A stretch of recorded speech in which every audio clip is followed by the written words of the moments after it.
So it's early 2020, and I finally got my life in order, for a high schooler. I made the all-state band that year. I was principal in like the district and county bands, senior regional orchestra, all that stuff. As a trumpet player, I was like, yes.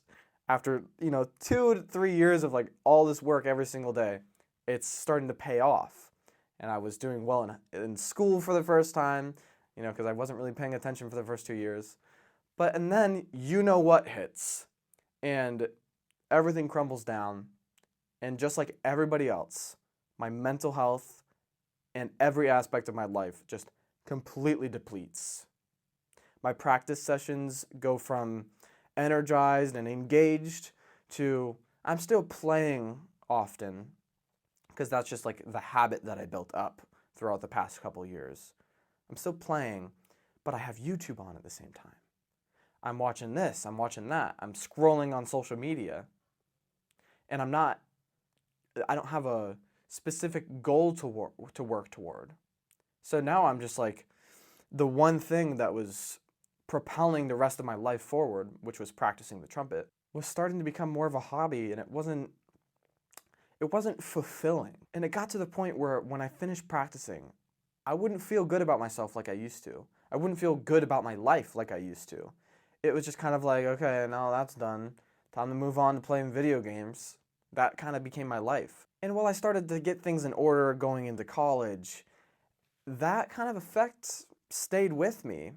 And it wasn't until I started fixing all the other aspects of my life and my practice that things started to turn around and my outlook toward everything started to improve. So right now, I'm not going to get into everything that you can do to like fix your life, which exercise is extremely important, and continuing to learn outside of just playing your instrument, also just like learning other things and really keeping your mind occupied when you're not practicing. Like if for you, if practicing is everything, which it might be if you're watching this video, if practicing is everything, then it's like, what are you doing for the rest of that time? And if all you think about is practicing in a way that is kind of negative, then that's really unhealthy. And you need to get these other things in your life that support that, but you can kind of take your mind away from it so that when you come back, you can come back fresh and, motivated to,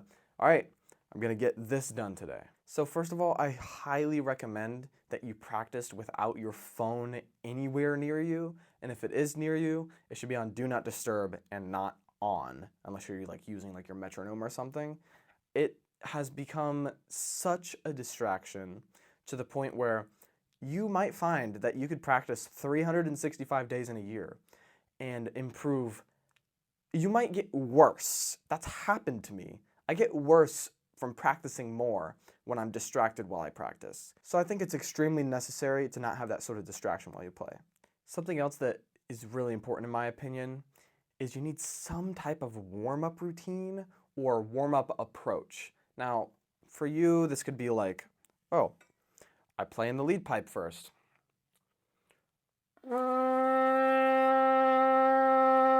And I do a certain amount of those. Maybe that works for you.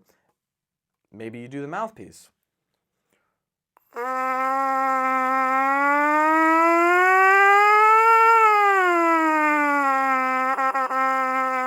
And you go back. I like to go back between singing and mouthpiece, or whatever that thing is for you. I don't like it when people talk in absolutes with trumpet playing, because you have the best players in the world giving you two different ideas of like, never buzz on the mouthpiece, buzz on the mouthpiece. So I'm not going to sit here and tell you need to buzz on the mouthpiece or you need to do this or that.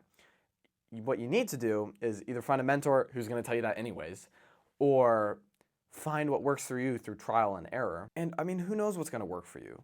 But there are some general rules. I would highly recommend singing very often in your warm-up and going between singing, mouthpiece, or singing and playing, or all of that. And through your warming up process, what you're really doing is just searching for your best tone. And if you can't find that, then you're not ready to move on to music, to be honest. So maybe you're somebody who needs the structure of having a routine where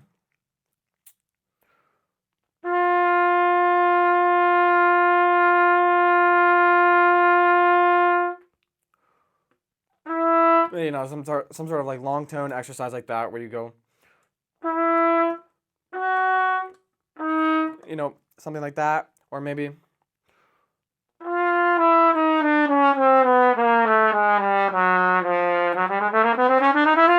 But for the beginning, I would highly recommend sort of just actively using your brain.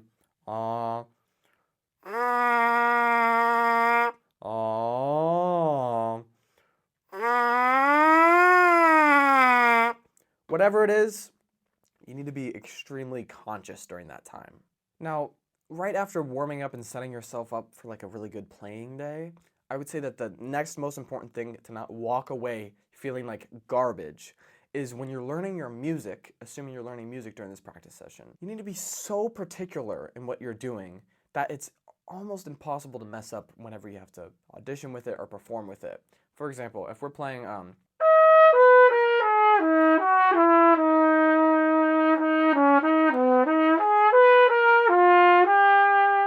you need to be sitting there and being like, okay, I know how to play the notes in the correct order. I know the fingerings in this example. And what I'm going to do is either buzz it on the mouthpiece after singing it or just singing it and being like this. Okay. Do, oh, I don't know that note. Do, do. And, you know, you probably won't be able to do it as accurately the first time, but when you're able to do that somewhat accurately, do.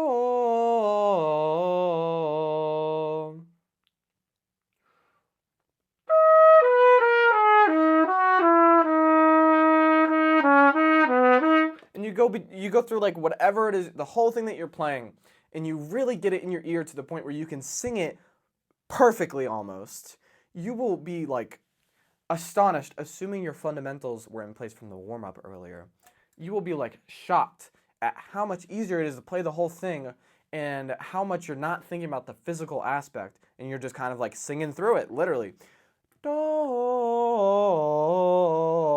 And you're like, maybe at first you can't physically sing those pitches. You're like, duh.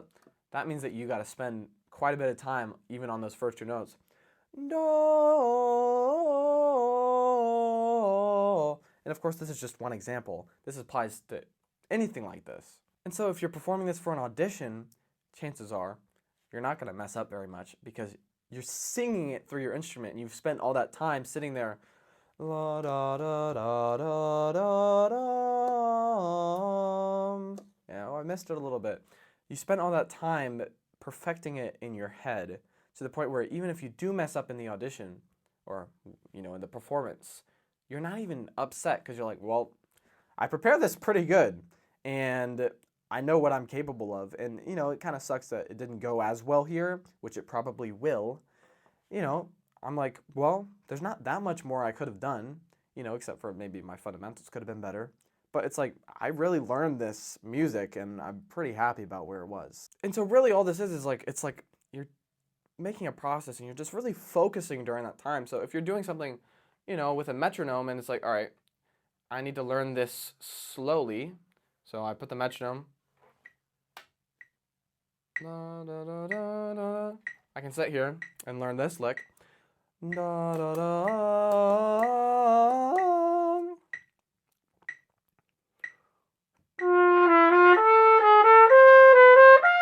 Okay, I was off. Da.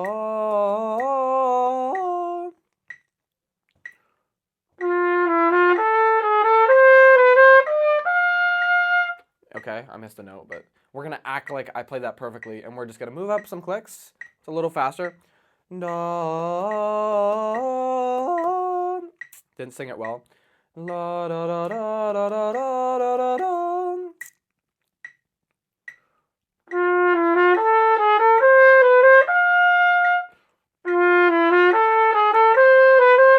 And you kind of go through this process, and then keep going, and eventually you're maybe here. La da ga da da ga da da ga da. And by the way, I didn't sing it well, so I'm gonna make a mistake. La da da da da da da da da da da da da da da.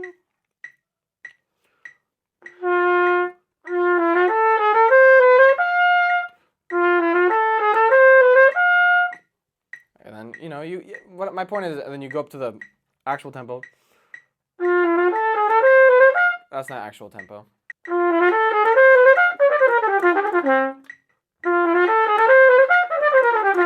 Okay, I don't have the thing down right now, but my point is if you go through something super slowly like this, even if it's just one measure, you would be like mind boggled about like after you finish that practice session and you got that one measure, you know, acting like I actually got that right at the actual tempo, you got that measure like down, and it was one measure out of a couple hundred that you need to learn total. You will leave that practice session feeling 10 times better than you would have if you had spent an hour just kind of like breezing through everything, just reading it. And you're going to play the audition, especially that measure, or the performance. I don't know why I keep saying audition. I'm just thinking about auditions right now. You're going to play it when you have to play it so much better than you would have if you kind of just like, if I'm practicing this and I kind of just opened it, and I was just like, oh, okay.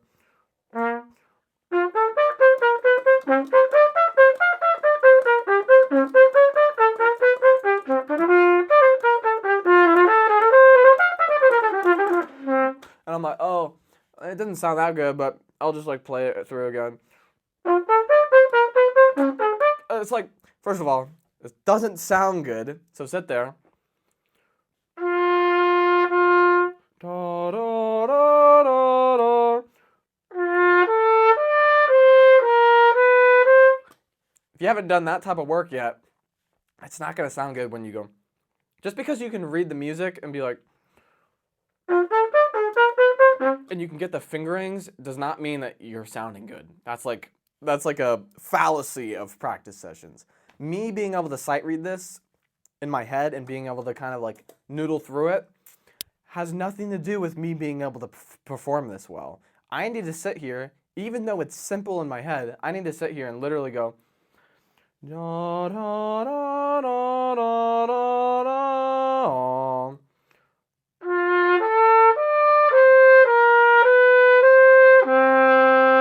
Like through the entire thing, slowly. But when I do that, I'm going to be like so much further ahead than my other self if there was another me over there who had practiced this too. And he just said, oh, I've played this before.